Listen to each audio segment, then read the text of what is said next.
Assalamualaikum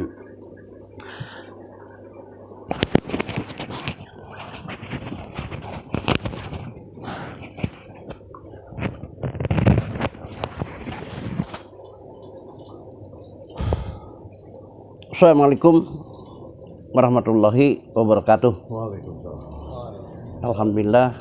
Alhamdulillahilladzi 'allamal Qur'an ma lam ya'lam. Asyhadu an la ilaha illallah wahdahu la syarikalah wa asyhadu anna Muhammadan abduhu wa rasuluhu la nabiyya ba'dah. Saudara sekalian, kita panjatkan puji syukur kehadirat Ilahi Rabbi. Alhamdulillah kembali malam ini kita berkumpul untuk bersama-sama mengkaji, meneliti dalam rangka memahami berbagai petunjuk Allah dalam Al-Quran. Saudara sekalian, pada malam ini akan membahas kembali tentang cerita Ya'juj wa Ma'juj di dalam Al-Quran. Kenapa perlu disampaikan kembali pemahaman Ya'juj wa Ma'juj menurut Al-Quran? Karena banyak di mass media yang beredar itu diterangkan Ya'juj wa Ma'juj itu jauh dari apa yang dimaksud oleh Al-Quran. Salah satu di antaranya, kebanyakan Ya'juj wa Ma'juj itu dipahami sebagai sebuah suku bangsa yang merusak. Ada juga yang mengatakan Ya'juj wa Ma'juj itu makhluk yang masih dikurung di dalam benteng. Nanti di akhir zaman dia akan keluar. Nah, ini juga kan jauh berbeda dengan yang terangkan dalam Al-Quran. Bahkan ada yang menerangkan Ya'juj wa Ma'juj itu kejadiannya suku bangsa yang merusak di zaman Abbasiyah, Khalifah Abbasiyah. Padahal jelas-jelas dalam Al-Quran Ya'juj wa Ma'juj itu sebelum Masehi kejadiannya. Sebelum Masehi, bukan zaman Khalifah Abbasiyah. Kita akan mulai melihat cerita Ya'juj wa Ma'juj itu dari surat Al-Kahfi yang dimulai dari ayat 83 sampai 98. Nah, begitu juga Ya'juj wa Ma'juj itu diterangkan di dalam surat Al-Anbiya ayat 96. Nah, inilah yang Bil-Quran itu seperti ini. Saudara sekalian, di surat Al-Kahfi di surat Al-Kahfi itu pada ayat 83, pada ayat 83, suatu ketika Nabi ditanya oleh umatnya, di ayat 83, suatu ketika Nabi ditanya oleh umatnya tentang cerita Dzulkarnain. Nah, maka Nabi nerangkan atas dasar wahyu Allah. Karena Dzulkarnain itu kan itu tadi sebelum Masehi kejadiannya. Maka Allah mewahyukan cerita tentang Dzulkarnain dalam Al-Quran surat Al-Kahfi kepada Rasul. Diceritakan seperti ini. Jadi dimulai tadi ayat 83 sampai 98 surat Al-Kahfi. Seketika pada suatu zaman sebelum Masehi ada yang bernama Dzulkarnain. Dzulkarnain ini adalah hamba Allah. Bisa saja beliau seorang nabi, itu bisa. Yang oleh Allah diberikan kemampuan memahami tentang ketauhidan yang benar, memahami tentang agama kalau bahasa sekarang itu, dan juga diberikan kemampuan oleh Allah menguasai ilmu metalurgi dan rancang bangun. Nah, kalau sekarang ilmu metalurgi dan rancang bangun, peleburan, itu peleburan yang namanya besi, segala macam lah. Saudara sekalian, Dzulkarnain suatu ketika satu waktu berjalan. Ya, perjalanannya saking jauh sampai dikatakan sampai kepada tempat terbenamnya matahari di lautan. Itu menunjukkan saking jauhnya berjalan gitu. Dan juga berjalan dari mulai matahari terbit, menunjukkan perjalanannya sangat jauh. Zulkarnain bertemu dalam perjalanan itu 3 suku bangsa. Atau suku bangsa, dia dikatakan, sebutlah suku bangsa yang banyak menentang kepada Allah, durhaka gitu. Sampai Zulkarnain ditawari oleh Allah, apakah kamu akan menghukum mereka atau kamu akan mengajak untuk beriman gitu. Ya tentu Zulkarnain memilih untuk mengajak mereka beriman. Suatu ketika di dalam perjalanan itu ketemu lagi dengan suku bangsa yang lain, yang dikatakan kalau dalam Quran terjemah itu suku bangsa yang ya tidak beragama gitulah. Kemudian berjalan lagi, singkat cerita, dari suku bangsa itu, maka Zulkarnain bertemu dengan suku bangsa yang hidup di antara 2 gunung. Nah, yang hidup di antara 2 gunung. Yang bahasanya tidak dimengerti oleh Zulkarnain. Ya namanya juga suku terasing, beda bahasa, beda suku ya. Suku itu kepada Zulkarnain meminta, tentu ya sebut saja dengan bahasa isyarat, meminta kepada Zulkarnain, minta tolonglah untuk dibikinkan bendungan di antara 2 gunung itu dalam rangka menyelamatkan diri dari Ya'juj wa Ma'juj yang apabila turun dari ketinggian merusak, menghancurkan apa yang dilewatinya. Kalau di sini dibahasakan membuat kerusakan di muka bumi, dibahasakannya. Bahkan suku bangsa itu kepada Zulkarnain akan memberi upah, ya, akan memberi upah.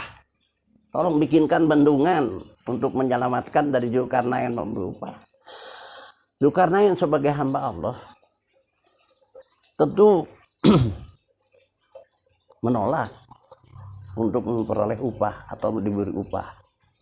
Nah, diterangkan di dalam surat ayat 97 ya. Surat Kahfi, A'udzubillahi minasyaitonir rajim, atuni zubarul hadid hatta idza sawa bainas sodafaini qalan fuhu hatta idza ja'alahu naron qala atuni ufrig alaihi kitron famastata'u ayyadharu wa mastata'u lahu nakba. Saudara sekalian, sampai Zulkarnain meminta kepada suku bangsa itu yang diketemukan, coba kalau bikin bendungan sediakan ya materinya, alat-alatnya, sediakan oleh kalian besi, ya, sediakan oleh kalian tembaga. Nah, menunjukkan suku bangsa itu sudah menguasai ya, besi, sudah menguasai penggunaan tembaga. Maka disediakanlah oleh suku bangsa itu besi, termasuk tembaga. Maka diperintahkanlah besi itu untuk dipanaskan. Ya. Sesudah Zulkarnain ya membuat besi yang disiapkan, dibikinlah tiang-tiang pancang setinggi gunung itu. Berarti tinggi itu bikin bendungan, setinggi gunung itu tiang-tiang pancang besi. Dan Zulkarnain meminta ya cairan tembaga untuk mengecor dari tiang-tiang pancang itu sebagai bentuk bendungannya. Jadi bendungan itu bukan, kalau di sini bukan pakai beton tembok, tapi bendungan itu dibuat besi dan tembaga. Ya, jadi tembaga itu dicorkan di antara tiang-tiang besi itu.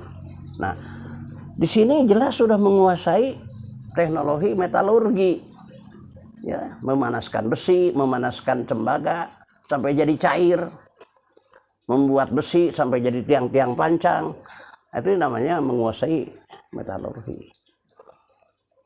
Sesudah selesai membuat bendungan, ya, di sini sampai mengatakan Dzulkarnain qala hadza rahmatun mir rabbi fa idza ja'u wa'du rabbi ja'alahu, ya, ja'alahu dakkaan wa kana wa'du rabbi haqqo.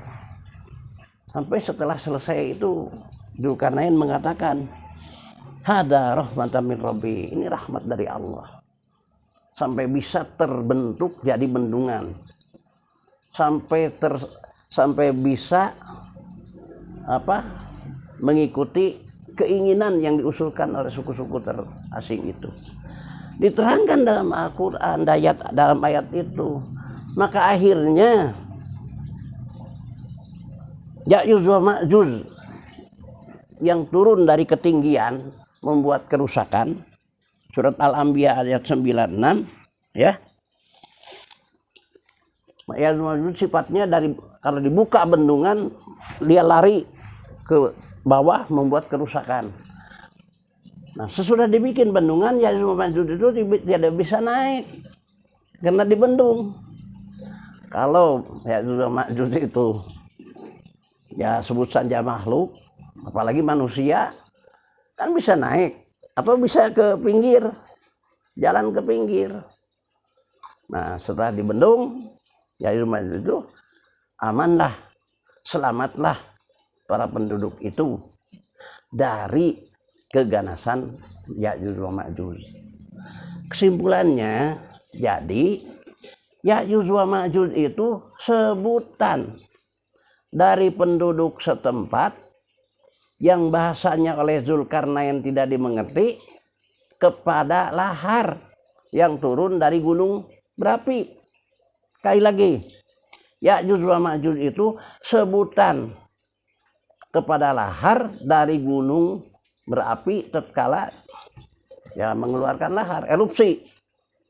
Lihat saja sekarang bagaimana di Gunung Merapi di Jawa, yang di Sumatera tatkala meledak itu kan lahar keluar merusak segala apa yang dilewatinya, kebun-kebun, kampung, sungai rusak. Itu min hadabiyan silun, membuat kerusakan di muka bumi. Kebun-kebun hancur, rumah-rumah hancur. Lihat gunung yang sampai sekarang itu masih meletus. Yang di Jawa Timur, gunung apa itu?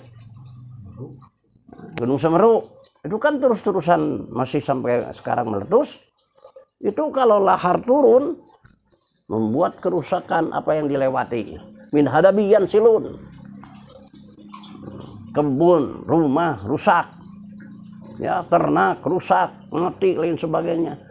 Nah, begitu juga tatkala banjir lahar dingin juga sama merusak.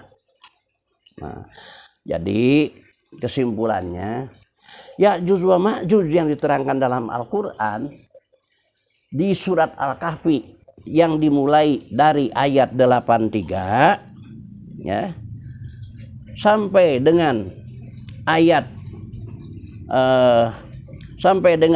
96, ya, sampai ayat 98. Ya'juj wa Ma'juj itu ialah sebutan dari suku yang hidup di antara dua gunung, suku terasing yang tidak dimengerti oleh Dzulkarnain bahasanya kepada lahar yang keluar dari gunung berapi. Jadi mereka selalu terkena banjir lahar dari gunung berapi. Setelah dibentuk, dibuat bendungan, alhamdulillah mereka selamat dari lahar itu. Karena Ya'juj wa Ma'juj tidak bisa naik ke atas bendungan. Jadi bagaimana bisa orang menerangkan Ya'juj wa Ma'juj itu sebuah bangsa yang merusak? Ya'juj wa Ma'juj itu bahkan masih ada di dinding tembok RRT. Ada yang terangkan Ya'juj wa Ma'juj itu masih di dalam benteng yang belum keluar, nanti akhir zaman akan keluar. Wallahu alam bisawab. Dari mana sumbernya? Mungkin dari hadis-hadis dhaif, mungkin, atau dari hadis-hadis maudhu mungkin. Al-Quran seperti itu. Nah, mudah-mudahan penerangan ini tentang Ya'juj wa Ma'juj tidak lagi lahir versi-versi yang jauh dari apa yang diterangkan dalam Al-Quran, yaitu surat Al-Kahfi. Silahkan pelajari surat Al-Kahfi itu dengan teliti. Barakallahu wa lakum. Assalamualaikum warahmatullahi wabarakatuh.